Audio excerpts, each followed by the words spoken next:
found your ideal home. You're obviously very excited at this time. Next stage is to make your offer.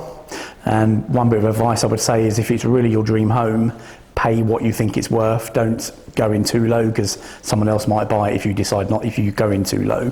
So if it's the right one for you, take it. Once you've made your offer, the agents will ask you to sign a letter of intent, or LOI as it's shortened down to. That's a document that allows the property to come off the market, confirms you want to buy, they want to sell, the price agreed, and any conditions that you've agreed as part of the sale, furniture, that type of thing. Once the LOI is signed, you'll be given all the diagnostics for the property. Ideally, you need to see them before you make an offer, because that could determine what you offer, but you should get the full pack, which covers all of the areas about the property. Once you get those, you can have a good look at those, and the agent can help you go through those as well, because obviously they're all in French, and then you can make some other decisions about the house from there onwards. Once you're happy with the diagnostics, it'll go a bit quiet then, because the agent and the notaire will be working on the compromis. The compromis is probably about a 4-week timescale from making the offer to get into compromis stage. Can be quicker, slower, depending what's going on with the property. But once a compromis, you get to that stage, you can either sign that electronically, or you can sign it at the notaire's office, whichever is easiest for you. More and more people are doing it electronically and coming over for the final act instead of the compromis. Once a compromis is signed, you as the buyer will get a 10-day calling off period. The seller doesn't get that. The seller's calling off period is when they sign the mandate with the agent. They have a 14-day period to take it off the market. After that period, they're committed to selling the house. So that's their time. During that 10 days, that's your big decision time. During that 10 days, you either stick with the property and pay your 10% deposit to the notaire, which is non-refundable.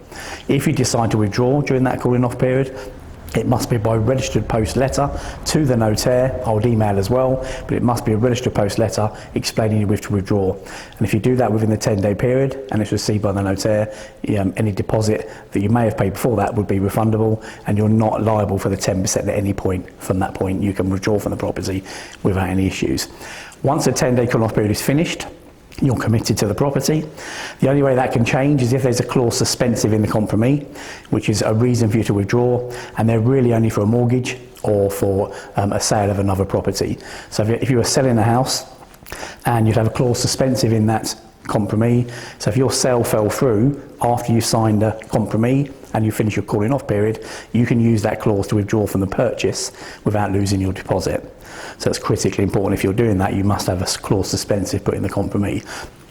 From compromis to the final act is about 4 to 6 weeks. The notaire does all sorts of things and local searches on the area, wind farms, that type of thing, and they'll present a full pack ready for when you do the final act, which is say 4 to 6 weeks after compromis. That you need to come and do it direct with the notaire. You will go and see the property again the day before or on the morning of signing. That's your time to have a final look round, check you're happy, check everything's as it should be. Any issues you can raise with a notaire and with your agent, and if it means delaying completion a couple of days while they're sorted out, that can be done. But 99% of the time it's absolutely fine. You're excited to get your new house, everything's looking great. If you're happy, you leave the house, go to the notaire. It's about a 45-minute appointment. You would have already transferred all your funds to the notaire by now, and at that point you will sign the final act and you'll receive your keys and your new life in France will begin.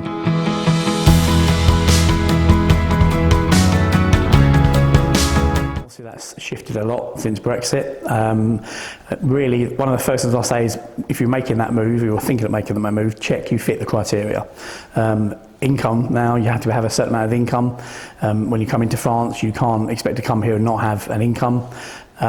They don't really take savings into account, because as far as the French authorities are concerned, you could spend that money within 2 weeks of being here, and then you have no money in your bank account. So are you coming here as a business venture? Are you coming on the business visa or a tourist visa initially? Business visas, if you're probably buying a gîte complex, something like that, you're going to be coming, or a chambre de hôtes or a bar, you'll probably come on a business visa, and you'll be expected to provide a full business plan for 3 to 5 years on that business. If you come on a tourist visa, which is most common, do that early. Do it very, very early. Don't leave it till you found a property. It can take 3, 4, 5 months sometimes to get that done, so you waste a lot of time.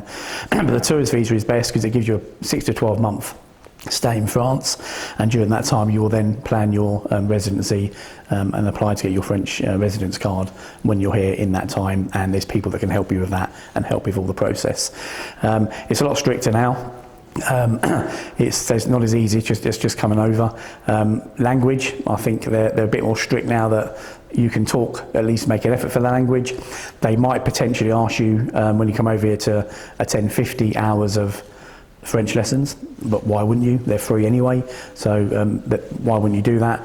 But they're just a lot tighter now, so really there's lots of people who can help with moving to France with the paperwork. I can certainly recommend some very good people that are local to where I am, but let them take care of that. Give them the information, let them take care of that. You focus on finding your house in France, but do look heavily at the criteria that you need and what type of visa and everything you need to come to France before you make the move.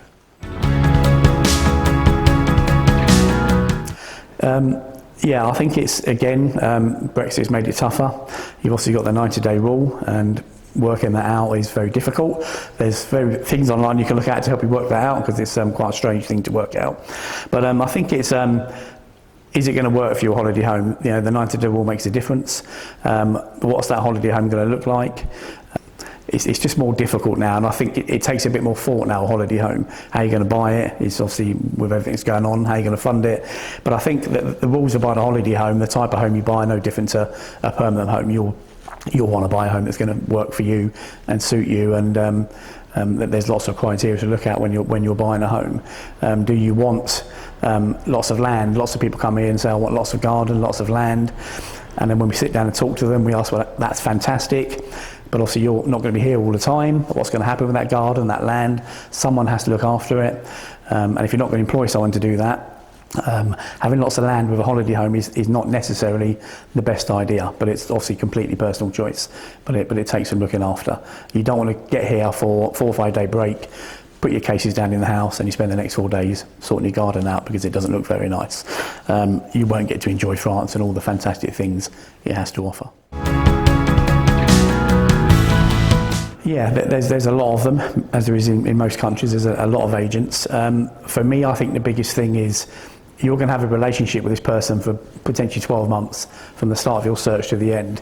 So it needs to be someone you've got a rapport with, you can get on with.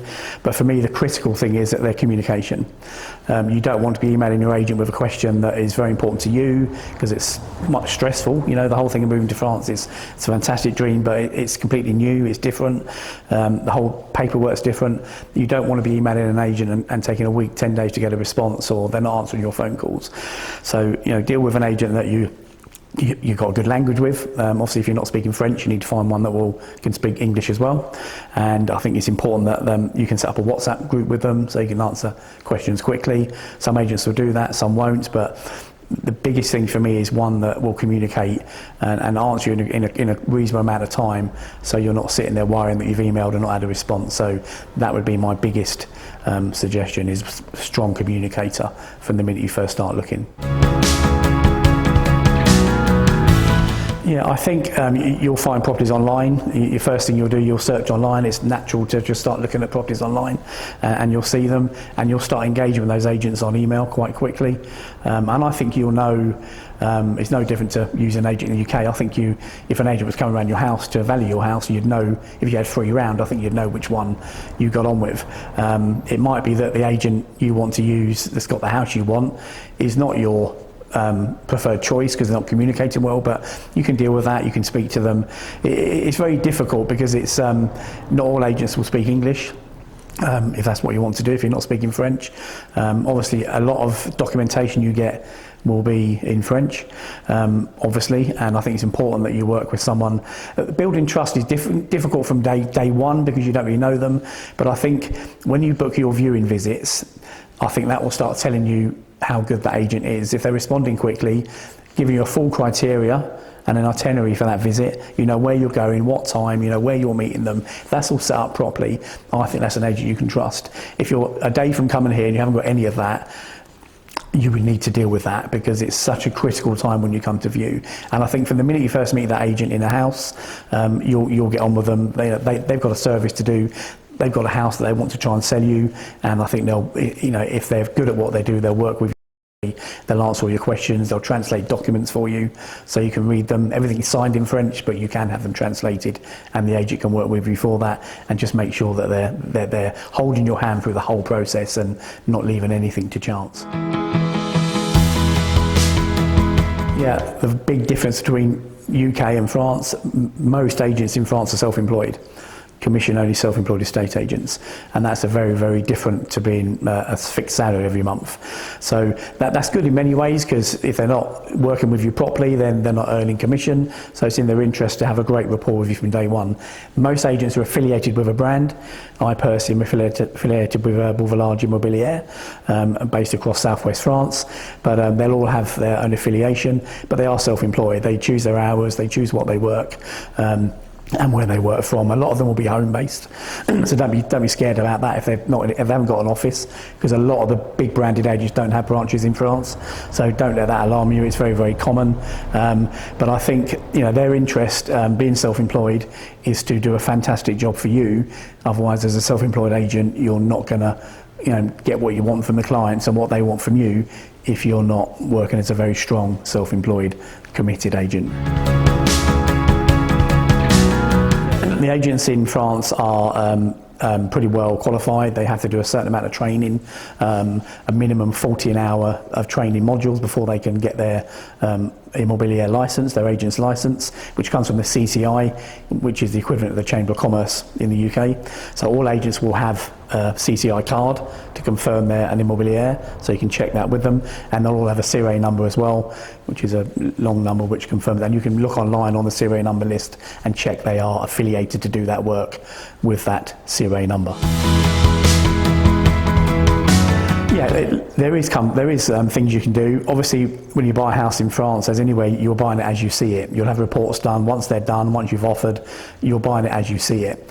However, should you move into that house and something's alarmingly wrong, if you generally believe, or you can more importantly evidence, that the agent or the seller has deliberately misled you, there is a path you can follow through the notaire where you could potentially take that matter further and try and reclaim your losses, or any problems with the house you could have sorted out. It's not easy to do, but you need better evidence that you've been lied to or misled by an individual about that property.